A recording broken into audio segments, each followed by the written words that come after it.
আসসালামু আলাইকুম। আমাদের আজকের আলোচনার বিষয়বস্তুটা বেশ ইন্টারেস্টিং। অনেকেই হয়তো এরকম পরিস্থিতির মুখোমুখি হন, যখন ধর্মকর্ম বা ধরুন নামাজ কালামে একটু বেশি মন দেওয়ার চেষ্টা করছেন, তখনই যেন জীবনের সমস্যাগুলো বেড়ে যায়। ওয়ালাইকুম আসসালাম। হ্যাঁ, এটা খুব পরিচিত একটা ব্যাপার। মনে হয় যেন ভালো হতে গিয়ে উল্টো বিপদে পড়ছি। ঠিক তাই। আর আজ আমরা ঠিক এই রকমই একটা ঘটনা নিয়ে কথা বলবো। অ্যাবাউট ইসলাম নামে একটা অনলাইন প্ল্যাটফর্মে ২২ বছর বয়সী একজন বিশ্ববিদ্যালয় ছাত্রী তার অভিজ্ঞতার কথা শেয়ার করেছেন। তিনি বলছিলেন যে সম্প্রতি তিনি নামাজে খুব নিয়মিত হয়েছেন, কিন্তু তারপর থেকেই যেন জীবনে একের পর এক বাধা আসছে। তার মনে হচ্ছে আগে যখন এত নিয়ম মানতেন না, তখন জীবনটা বরং সহজ ছিল। উম এটা একটা বেশ কঠিন মানসিক অবস্থা। তো স্বাভাবিকভাবেই তার মনে প্রশ্ন এসছে, এটা কি আল্লাহর অসন্তুষ্টির কোনো চিহ্ন? মানে তিনি কি ভুল করছেন, নাকি এর পেছনে অন্য কোনো গভীর আধ্যাত্মিক কারণ আছে?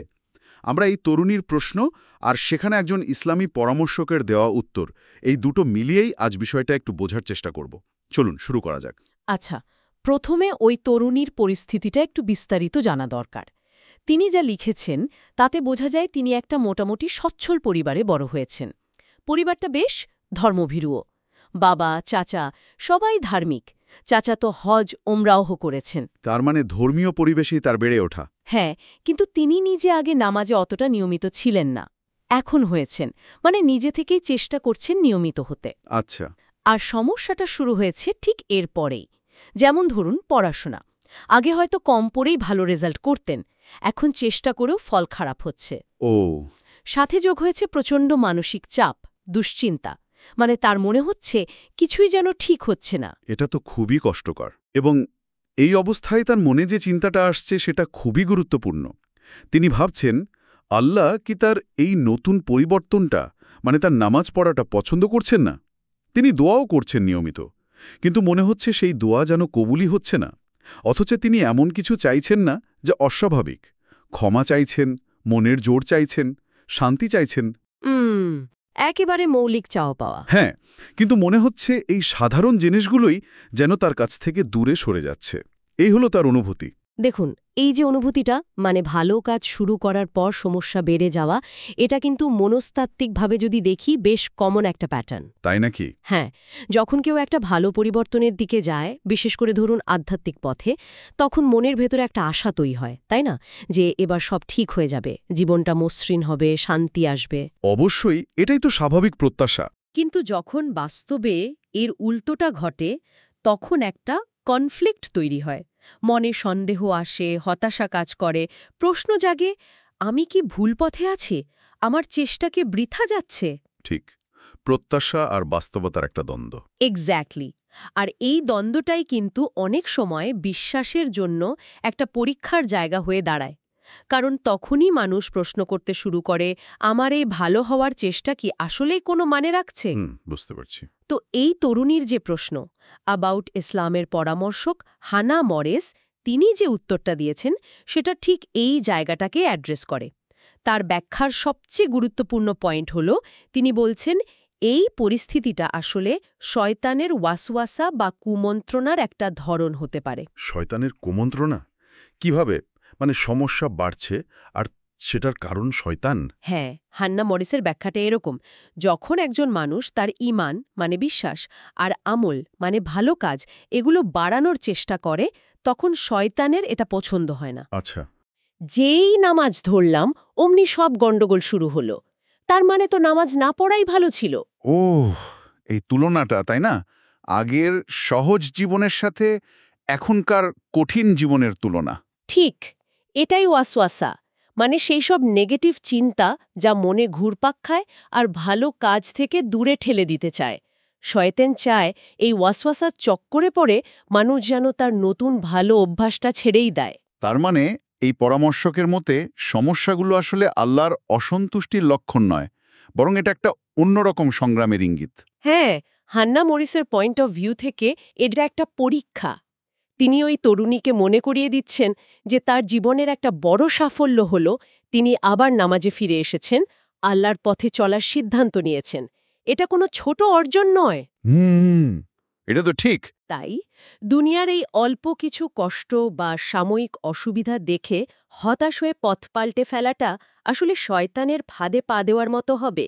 তাহলে এটাকে একটা পরীক্ষা হিসেবে দেখতে হবে। হ্যাঁ, নিজের ইমানের পরীক্ষা, নিজের সংকল্পের পরীক্ষা, এটা একটা সুযোগ নিজেকে প্রমাণ করার যে পরিস্থিতি যাই হোক ভালো পথে চলার সিদ্ধান্তটা বদলাবে না। এই ব্যাখ্যাটা কিন্তু পুরো দৃষ্টিভঙ্গিটাই পাল্টে দেয়। আমরা সাধারণত সমস্যা দেখলে ভাবি আমি কিছু ভুল করছি বা এটা শাস্তি, কিন্তু আপনি বলছেন এটা অগ্রগতির পথে একটা চ্যালেঞ্জ হতে পারে। হ্যাঁ, এমনকি অগ্রগতির লক্ষণও হতে পারে, কারণ শয়তান তো তাকেই বেশি বাধা দেবে যে ঠিক পথে এগোচ্ছে, তাই না? এটা তো দারুণ একটা পয়েন্ট। এই ভাবনাটা মনে শক্তি যোগায়। অবশ্যই। আর হান্না মরিসের সাথে আরও একটা গভীর দিক যোগ করেছেন। তিনি বলছেন, দুনিয়ার জীবনের এই কষ্ট বা সমস্যাগুলোকে শুধু দুনিয়ার হিসেবে দেখলে হবে না। মানে মানে হল, ইসলামী বিশ্বাস অনুযায়ী এই জীবনের কষ্টগুলো হতে পারে পরকালের জীবনের সফলতার জন্য এক ধরনের ইনভেস্টমেন্ট বা প্রস্তুতি। আচ্ছা, হয়তো এই কষ্টের বিনিময়ে আল্লাহ পরকালে আরও ভালো কিছু রেখেছেন, অথবা এই কষ্টের মাধ্যমে তিনি বান্দাকে আরও খাঁটি, আরও পরিশুদ্ধ করছেন। তার মানে যা ঘটছে সেটার একটা বৃহত্তর অর্থ থাকতে পারে যা আমরা হয়তো এখন বুঝতে পারছি না। একদম। If you connect this to the bigger picture, এটাই আল্লাহর হিকমা বা প্রজ্ঞা। যখন আল্লাহ আপাত দৃষ্টিতে কিছু নিয়ে নেন বা কঠিন অবস্থায় ফেলেন, তার মানে সবসময় এটা নয় যে তিনি অসন্তুষ্ট। হয়তো এর পেছনে এমন কল্যাণ আছে যা আমাদের ধারণার বাইরে। যেমন ওই তরুণীর রেজাল্টের ব্যাপারটা। হ্যাঁ, ধরুন, আগে সহজে ভালো ফল হতো, এখন হচ্ছে না। এটা হতাশাজনক।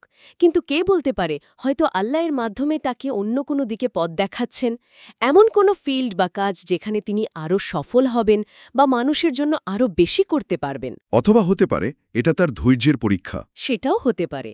আল্লাহ হয়তো দেখতে চাইছেন সে কি অল্পতেই হাল ছেড়ে দেয় নাকি লেগে থাকে। আচ্ছা, আর একটা বিষয় যা ওই তরুণীকে খুব ভাবাচ্ছিল, দোয়া কবুল না হওয়ার চিন্তা। এ ব্যাপারে পরামর্শ কি বলেছেন? যে দোয়া শোনা হচ্ছে না বা কবুল হচ্ছে না, দোয়া অবশ্যই শোনা হচ্ছে, তাহলে কিন্তু আল্লাহই সবচেয়ে ভালো জানেন কখন, কিভাবে এবং কোনটা বান্দার জন্য সবচেয়ে কল্যাণকর উপায়ে কবুল করতে হবে। ও আচ্ছা, মানে আমাদের চাওয়ার চেয়ে আল্লাহর জানাটা বেশি নিখুঁত। ঠিক তাই। এটা অনেকটা ধরুন বাচ্চার আবদারের মতো। সে হয়তো এখনই একটা খেলনা চায়, কিন্তু বাবা মা জানেন কোনটা তার জন্য আসলেই দরকারি বা কখন দেওয়া উচিত। খুব ভালো উদাহরণ। তার মানে এটা আসলে বিশ্বাসের পরীক্ষা, কোনো প্রমাণ ছাড়াই আল্লাহর প্রজ্ঞার উপর ভরসা রাখা। একদম। ফল না পেলেও এই বিশ্বাসটা ধরে রাখা যে আমার চেষ্টা, আমার প্রার্থনা বৃথা যাচ্ছে না, আমার ভালোর জন্যই কিছু হচ্ছে বা হবে। এই ব্যাপারটা তো শুধু ধর্মের ক্ষেত্রেই নয়, জীবনের প্রায় সবখানেই খাটে। পড়াশোনা, ক্যারিয়ার, সম্পর্ক সব গড়তেই তো সময় লাগে, ধৈর্য লাগে, রাতারাতি কিছু হয় না। ঠিক। তাহলে এই আলোচনা থেকে যা বোঝা যাচ্ছে, মানে so what does this all mean? জীবনের চ্যালেঞ্জ এলে তাৎক্ষণিক সমাধান খোঁজার পাশাপাশি আল্লাহর পরিকল্পনার ওপর একটা গভীর বিশ্বাস আর আস্থা রাখাটা খুব জরুরি। এই বিশ্বাসটাই হয়তো আসল শক্তি। একদম। তো এই পরিস্থিতিতে কনক্রিট করণীয় কি? হান্না মরেস কি কোনো গাইডলাইন দিয়েছেন? হ্যাঁ, তিনি বেশ পরিষ্কার কয়েকটা পরামর্শ দিয়েছেন। প্রথমত, ধৈর্য ধরা, সবর করা। এটা মুমিনের প্রধান হাতিয়ার। হুম, দ্বিতীয়ত, নামাজে একদম অটল থাকা। কোনো অবস্থাতেই যেন নামাজ ছুটে না যায়, কারণ এটাই আল্লাহর সাথে আমাদের মূল কানেকশন। ঠিক। আর তৃতীয়ত, এবং এটা খুব জরুরি, শয়তানের ওই যে ওয়াসওয়াসা বা কুমন্ত্রণা, ওগুলোকে পাত্তা না দেওয়া। মনে আসলেই বুঝতে হবে এটা শয়তানের চাল, আর সচেতনভাবে ওটাকে দূর করতে হবে। হুম, তার মানে সমস্যা দেখে পিছিয়ে না গিয়ে বরং ভালো কাজগুলো আরও শক্ত করে আঁকড়ে ধরতে হবে। ঠিক ধরেছেন। আর এর সাথে হান্না মরিস একটা দারুণ আশার বাণী দিয়েছেন। তিনি বলছেন, এমনও তো হতে পারে এই যে কঠিন সময়টা এসেছে, এটাই হয়তো ভবিষ্যতে কোনো বড় রহমত বা কল্যাণের দরজা খুলে দেবে। সত্যি। হ্যাঁ, অনেক সময় আমরা বুঝতে পারি না, কিন্তু একটা কঠিন অভিজ্ঞতায় জীবনের সবচেয়ে বড় মোড় ঘুরিয়ে দেয় বা আশীর্বাদ হয়ে আসে।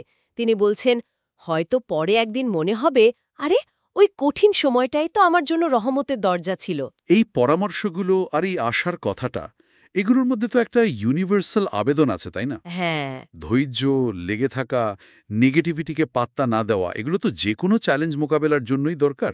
নিঃসন্দেহে এগুলো মানুষকে মানসিকভাবে শক্ত রাখে। আর হান্না মরেস শেষে ওই তরুণীর জন্য খুব আন্তরিকভাবে দোয়াও করেছেন, যেন আল্লাহ তার চিন্তা দূর করেন, মনে শান্তি দেন, আর এই ধৈর্যের জন্য দুনিয়া ও আখেরাতে উত্তম বদলা দেন। দেখুন, এই দোয়াটাও কিন্তু পরামর্শেরই অংশ, অন্যের ভালো চাওয়া। এই পুরো আলোচনাটা একটা জরুরি প্রশ্ন আমাদের সামনে এনে দাঁড় করায়। মানে, this raises an important question, যে এই যে বিশ্বাস যে সব কিছু আল্লাহর বৃহত্তর পরিকল্পনার অংশ, কষ্টের পরেও ভালো কিছু আছে, এই বিশ্বাসটা কিভাবে একজন মানুষকে চরম হতাশার মধ্যেও আশা ধরে রাখতে আর এগিয়ে যেতে সাহায্য করে।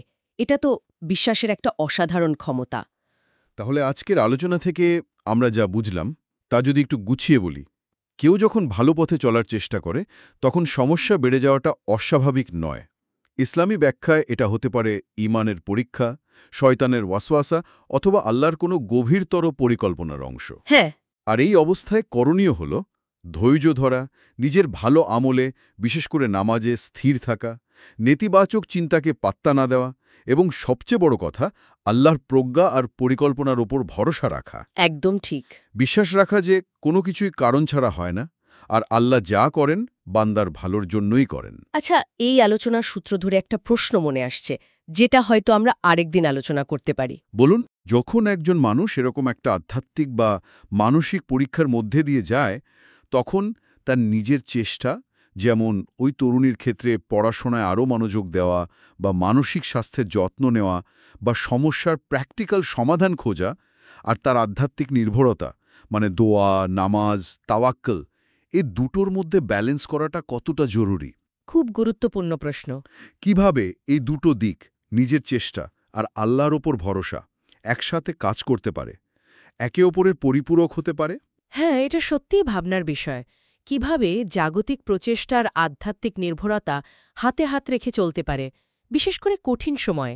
এটা নিয়ে অবশ্যই বিস্তারিত কথা বলা যেতে পারে।